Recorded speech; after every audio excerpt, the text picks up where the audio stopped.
बेटी एक बार चल के लड़के को देख तो लो। मेरा दावा है कि लड़का तुम्हें बहुत पसंद आएगा। बाला बहुत अच्छा लड़का है। हाँ हाँ बेटी, हम लोग तुम्हारे दुश्मन तो नहीं है। किसी अच्छे लड़के से ही तुम्हारी शादी करवाएंगे ना। आखिर तू हमारी इकलौती बेटी है। अच्छा ठीक है माँ, अब ज्यादा भावुकतापूर्ण शब्दों का इस्तेमाल ना करो। मैं चलने के लिए तैयार हूँ। चलो फिर, बिना देर के हम सब चलते हैं।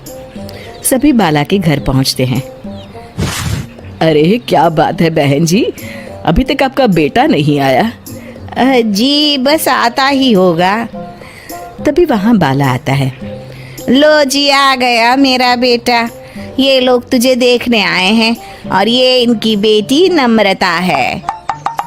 बाला के सर पर बिल्कुल बाल नहीं होते। ये देख नम्रता और उसके परिवार वालों की आंखें फटी की फटी रह जाती है। ये तो टकला है। हे भगवान, माँ पिताजी, आप दोनों एक टकले से मेरी शादी करवाने वाले थे। अरे ये तो पूरा उजड़ा चमन है। देखो बेटी, इस तरह किसी का मजाक उड़ाना गलत है। किसी के बारे में इस तरह की बातें नहीं करते। बालों का क्या है, वो तो आते जाते रहते हैं। लड़का टकला है तो क्या हुआ, इंजीनियर है, अच्छा खासा कमाता है। आप चुप रहिए जी। इसकी तरफदारी इसलिए कर रहे हैं क्योंकि आपके भी सर पर बाल नहीं है। मैंने तो आपसे शादी कर ली, मगर मैं अपनी बेटी की शादी एक टकले से बिल्कुल नहीं करवाऊंगी। अरे ये क्या, कब से आप लोगों ने टकला टकला लगा रखा है? और माफ करना, तुम भी कोई हूर की परी नहीं हो। तुम लोग मेरे घर में आकर मेरी ही बेइज्जती कर रहे हो। निकल जाओ यहाँ से। हाँ हाँ तो जा रहे हैं ना, हमें भी यहाँ रुकने का कोई शौक नहीं है। नम्रता और उसके परिवार वाले उठकर वहाँ से जाने लगते हैं।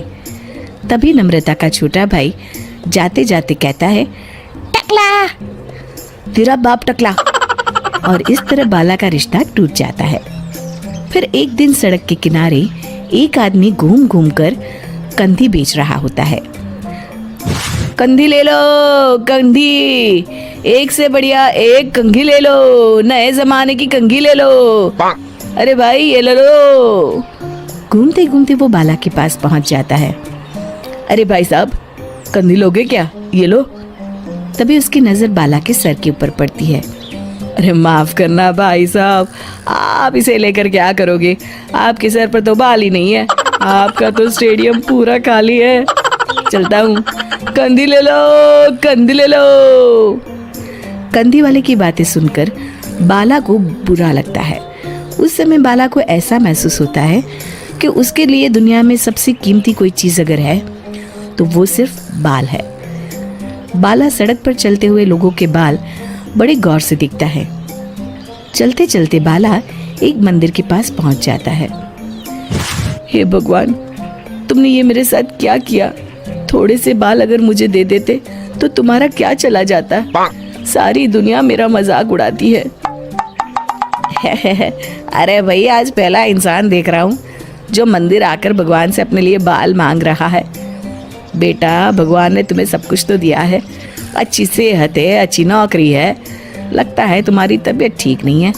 घर जाओ, सब ठीक हो जाएगा। बाला वहां से चला जाता है। घर पहुंचकर बाला खाना खाता है और अपने कमरे में सोने के लिए चला जाता है। फिर सुबह जब बाला सोकर उठता है तो आईने के सामने अपने आप को देखकर हैरान हो जाता है। बाला के सर पर एकदम घने बाल आ जाते हैं। बाला खुशी से झूम उठता है। अरे ये तो चमत्कार हो गया, मेरे सर पर बाल आ गए। लेकिन ये हुआ कैसे? दोस्तों, अगर आप इस कहानी का दूसरा भाग देखना चाहते हैं तो हमें कमेंट करके जरूर बताएं।